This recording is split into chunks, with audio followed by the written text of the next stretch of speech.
A very good afternoon, ladies and gentlemen, and welcome back to the second half of ATS Leaders Summit. At this point in time, we'd like to welcome on stage the Chief Content Officer of CuriosityStream, Mr. Steve Burns.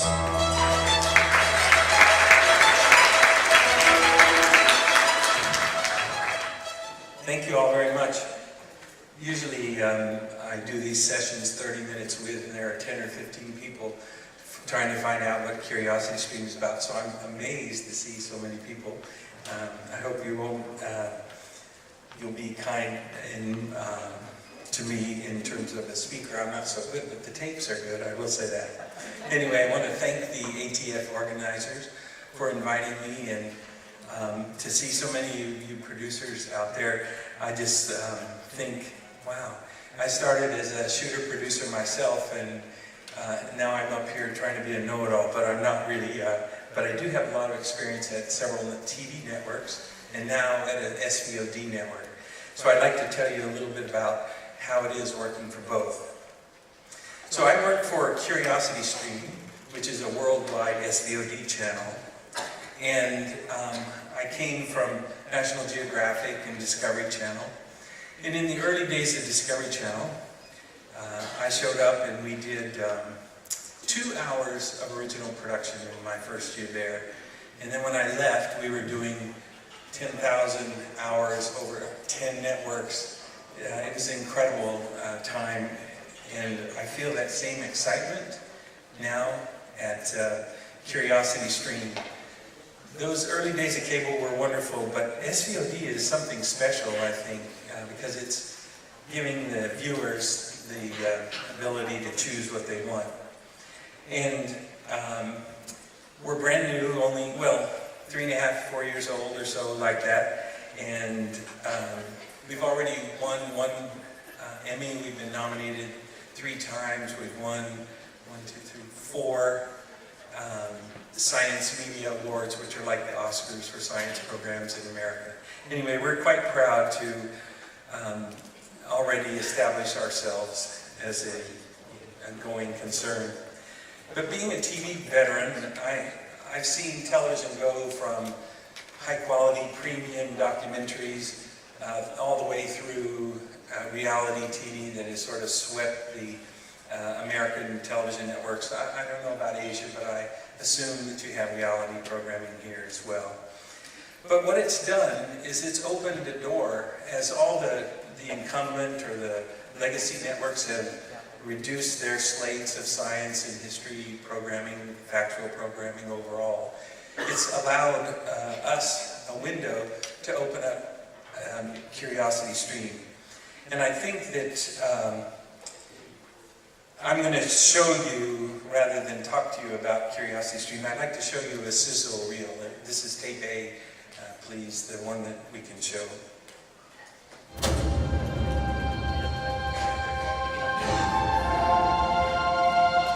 Where will your curiosity lead you?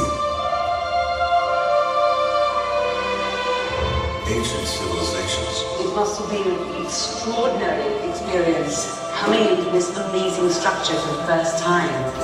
To the world of the future. We really try to push for a science reality. You're trying to find the forefront of what's possible. Or to the great beyond. And the outer limits of the universe, our knowledge ends. Take your curiosity even further. And the true search for the theory of everything begins. Our world is becoming an increasingly connected place. From the founder of Discovery Channel. Wow, this is remarkable. This is CuriosityStream. There's so many exciting things that we would love to find. Home of groundbreaking documentaries.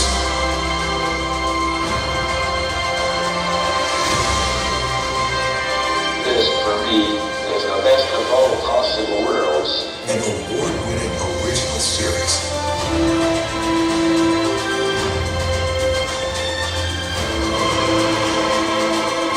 It's always intriguing, and it always holds up, and it's always surprising. Watch inspiring programs. Available worldwide. content added weekly. This is what curiosity means. Anytime, anywhere. I think the truth might be stranger, Follow your curiosity. but it's going to be a rather long journey to find out.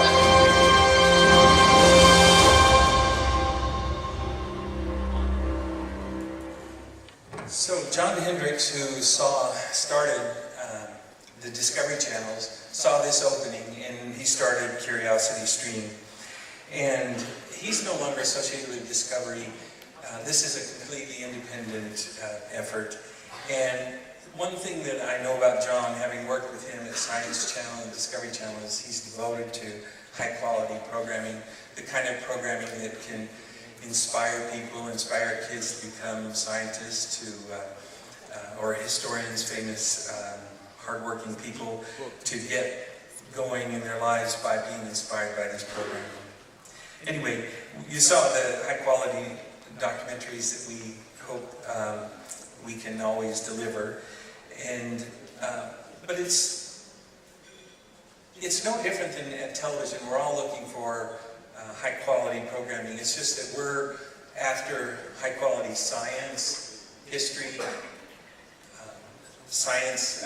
tech, and engineering, wildlife, and cultural programming. And so we've gone out around the world, and we've been lucky to work with a lot of the world's best filmmakers. In these early days, most of our productions are acquisitions, but now we're in this loop where we're starting more and more co-productions and more original productions. I'll show you, if you all can play tape B, this is what our site looks like, and you can see the quality of the types, the variety, and the types of programming we're looking for.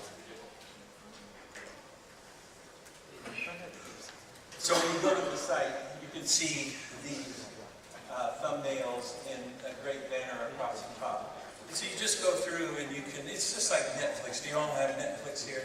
It's basically documentary Netflix. And these are several of the topics that we've done. And you can scroll through. We have 2,000 hours of programming. And, you know, in the last month, I'm just looking at a list here. You know, we've had beautiful natural history shows about the Norwegian fjords. We've had the history of Europe with Dr. Christopher Clark, Vitamania with a great Australian production company. And I think that we've tried to find the best around the world, because we're actually in 175 countries around the world. And as I said, just like Netflix in the US is somewhere around 100 million. And we figure we're going to be 25 million someday. And that's what we're working. But many millions of people see us on Facebook and YouTube and Instagram. I don't know, have you all seen anything about Curiosity Stream on those platforms?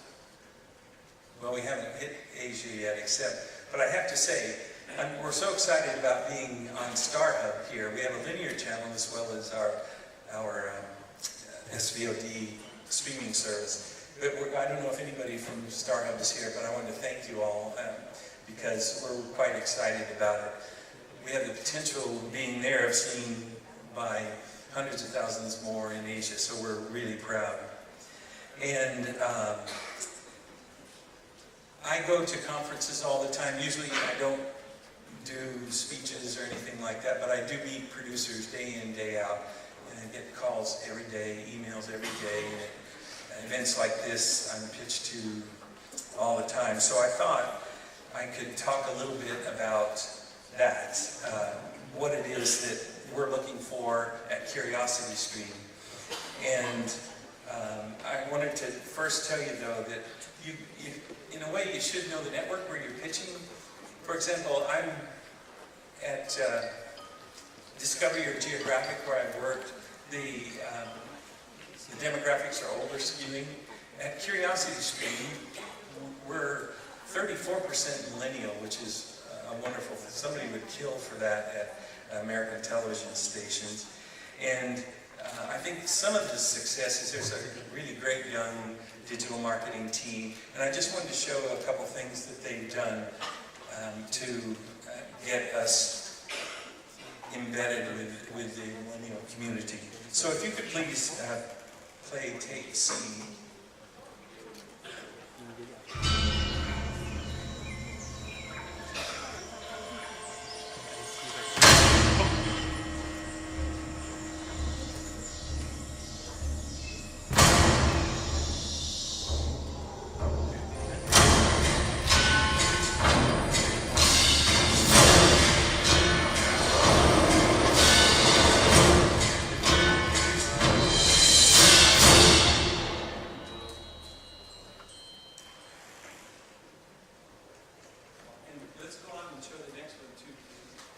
All right, check this out, you guys gotta see this.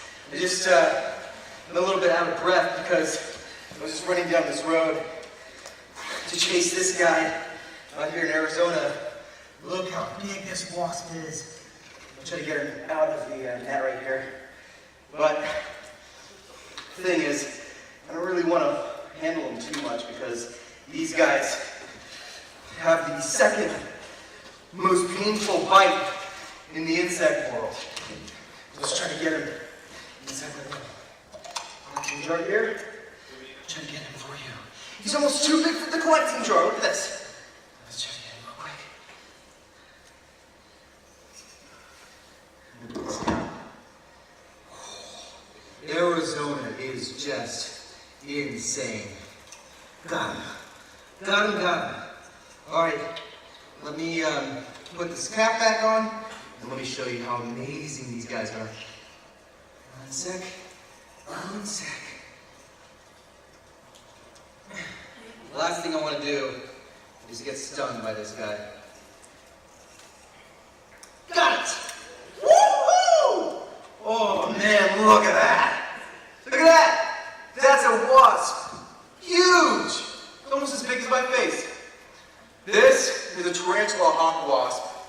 And what they do is they go out, wow, look how big that is. They'll go out, flying around all throughout this canyon, looking for tarantulas. And I'll show you right here. Just collect this. Oh, he's beautiful. Look at those colors. We'll catch these guys, which I just found last night. And what they'll do is they'll catch them,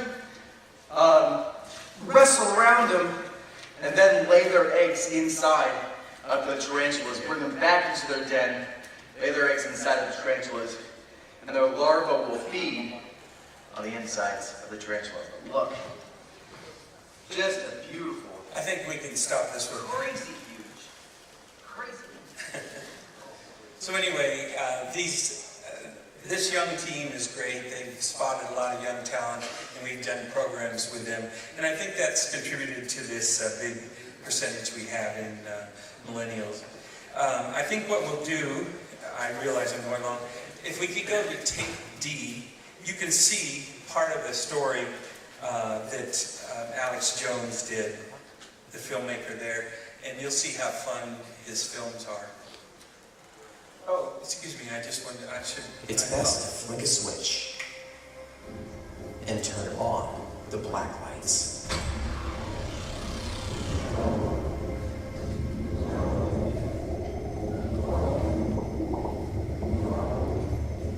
All scorpions glow under UV light.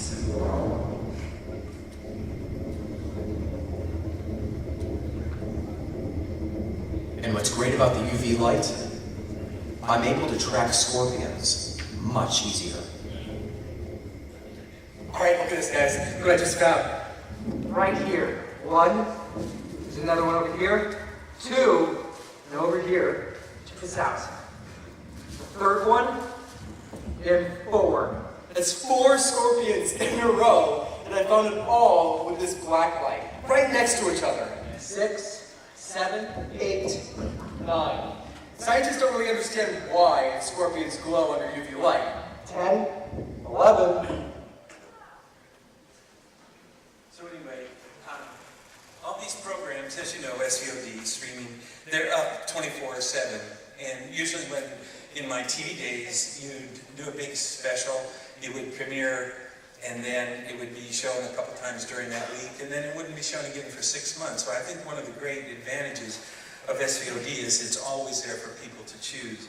And, you know, being a smaller network compared to the others where I've worked, people often say, well, are people going to see it? And they, of course they're going to see it because it's up there 24/7, and we have lots of, like Alex Jones's Debug has been seen thousands of times, many thousands of times. So we're quite proud of that.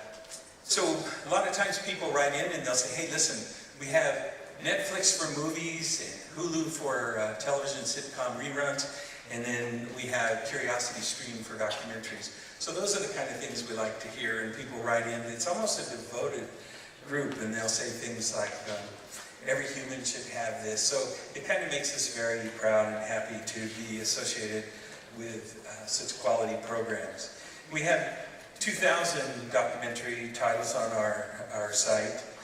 And when I hear these pitches, as I started to talk about a moment ago, I often ask the same questions that I did to make decisions about whether to commission or co-pro or pre-sale or acquire. Is it a good story? Well, you know,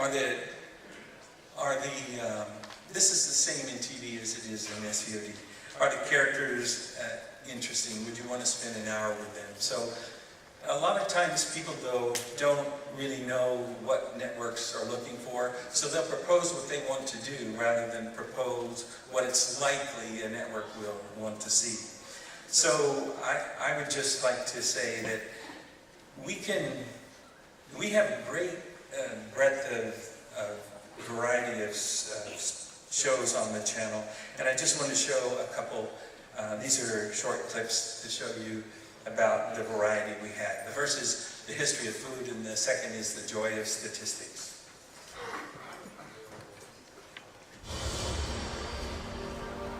Since the dawn of time, the importance of one question has outweighed all others. What's for dinner? Our omnivorous nature has allowed humans to survive and thrive. Fire is what made us. Fire is the creator. It was a fundamental part of our evolution to become great farmers. Every mouthful has driven human evolution. Food has all these amazing stories to it that everybody forgot about. And progress. A story 2 million years in the making. We forget that our food's alive. We forget that most of those stories are totally mysterious. Of what was. These flavors can take you back to the earth. Is. It changed the staples of whole continents. And will be on our plates.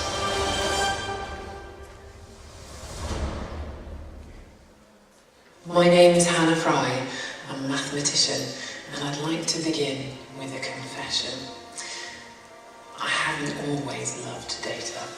I was quite happy sitting in a windowless room with my equations describing the world around me. There was one moment that helped to change my mind. It was in 2011 when I came across a little game that a teenage Wikipedia user called Mark J had invented. Now, Mark noticed that if you hit the first link in the main text of any Wikipedia page, and then do the same for the next page, a pattern emerges. So, the page for data, for example, links from set to maths, to quantity, to property, and then philosophy, which after a few more links will loop back onto itself. Now, the page egg ends up in the same place, and even that famously philosophical boy band One Direction will take you all the way through to philosophy, although you have to go through science to get there.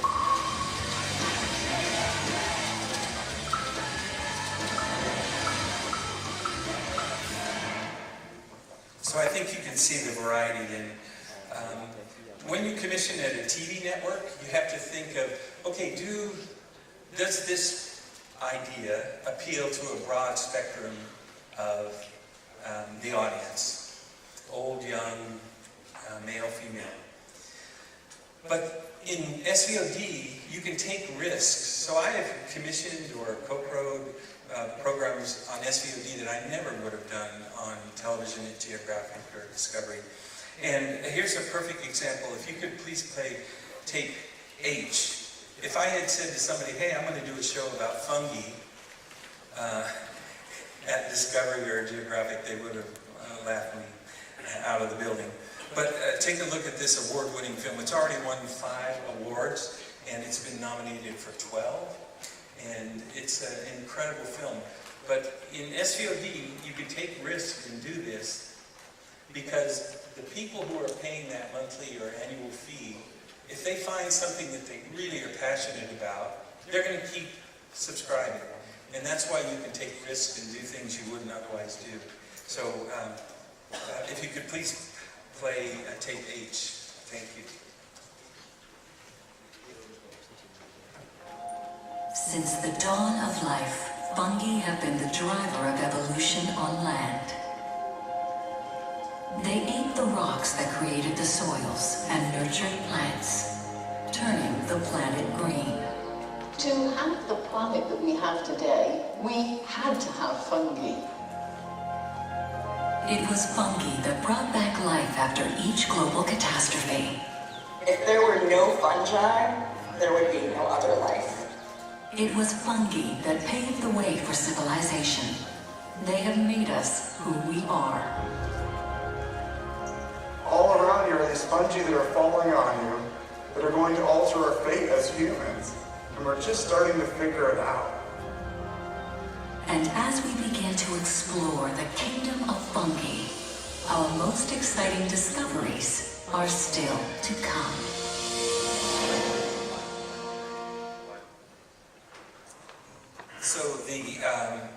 So as I said, you can take risks.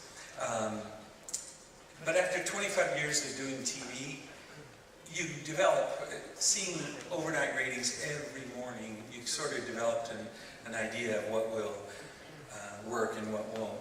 So I find it kind of liberating, SVOD, to do what we do at Curiosity Stream. But also we have these great data analytics that are amazingly detailed. So it helps guide what my sixth sense or my gut tells me to do. Of course, you all know more about data and such than I do, but I'll read you just a list of some of the things that we can parse out. How many users started and finished a program, when they were pausing, when they left the program, did they come back, what day do they watch most of their programs, and the thumbs up and thumbs down ratings, are they, how's the show appearing to the audiences, and we can tell what device people watch on, mobile, tablet, big screen TV. We can see their searches, we can see their scrolling through the show behavior, through the carousels. Anyway, all this offers a great bunch of information for us to make smart decisions, or at least we try to make smart decisions, or I try. A lot of people there make very smart decisions. Anyway, here, I thought you might want to know what our highest viewed program is. It's called, well, let's just run it. Tape I, please. Around 100 years ago, some of the world's greatest scientists began a journey down the rabbit hole into the strange and the bizarre. They found that in the realm of the very small, things could be in 2 places at once. That their fates are dictated by chance. And that reality itself defies all common sense. And at stake, that everything we thought we knew about the world might turn out to be completely wrong.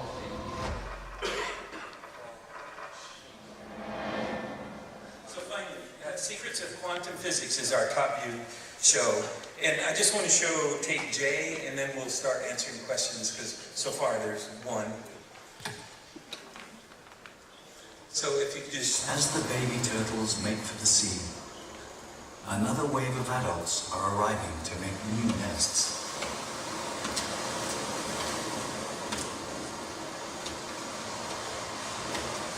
darkness, the noise her flippers make as they slap on the hard sand is just the information the Jaguar is waiting for.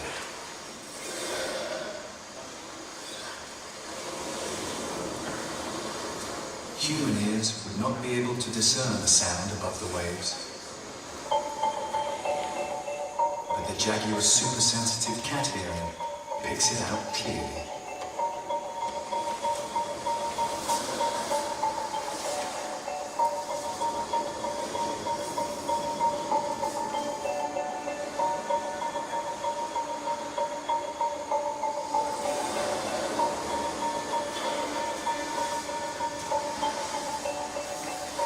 Compared to the snow leopard, this must be the most casual big cat hunt ever.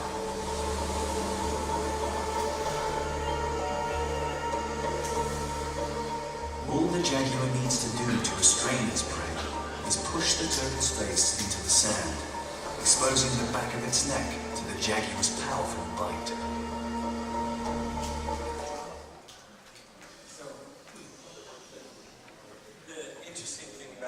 For me is that you can always revisit these topics because the cameras get newer and better. And this fellow who made this film for us is the one that developed a lot of the Starlight cameras that you've seen to shoot night sequences. So he's able to open up that whole world of behavior that because of new technology, so we can always tell new stories.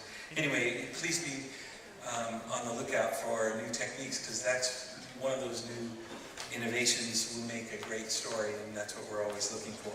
So let's answer the first question. I realize I've gone over it. I apologize. So, Hugh, you want to set the first question up? Oh, okay. Where do we source our title, and who are your content producers? Well, we source from broadcasters, from individual producers, and from distributors. And then the content producers are broadcasters that we co-produce with, a lot of great producers from all around the world, from everywhere from Mexico and Asia to Europe to the US. We work with them, and then in-house we produce about 20% are in-house productions. And so the way people contact us is they go to production@curiositystream.com, and so every week I get dozens of, not dozens, but 5 or 6 proposals. And then, as I said, when I go to events like this, I'm pitched all the time. And it's great because that's my job, is to find great stories for Curiosity Stream. Here's another question. Okay. How do you pay for rights, and what range of fees for a 10-minute video? Well, people are always asking about budgets. And of course, being a network person, you never talk about budgets. But I will tell you that, first of all, we do have short form on the site. Some very beautiful stories that can be told in 10 minutes. One unusual thing about Curiosity Stream and any SVOD is you're not beholden to those time slots that you have on TV. So on TV you have a 45-minute, 30 film, but on SVOD you can have 10 minutes and 17 seconds, or 33 minutes and 14 seconds, etc. So we're not beholden to that. So anyway, whoever asked the questions about 10 minutes, we found that people prefer either the hours, or about 17 to 20 minutes is their preferable length for short film. Because we started off with lots of short interviews with the world's top scientists from every discipline anyway. We found out that people weren't interested in the 3 or 5 minute shows. So our shortest films now are 8 to 10 to 17 minutes. And those are our very timely breakthroughs. Like the other day when the Mars Insight lander landed successfully, well, we had a little 8-minute show about that just that same day. So we can do any length of time. Now, about the budgets, I'll just, okay, time is over. So, anyway, I'm going to be outside if anybody wants to ask questions. And, while you all file out, if you just play J2 so they can see it as they go out, I apologize for being so slow. So, thank you all very much. I think I've run over, so I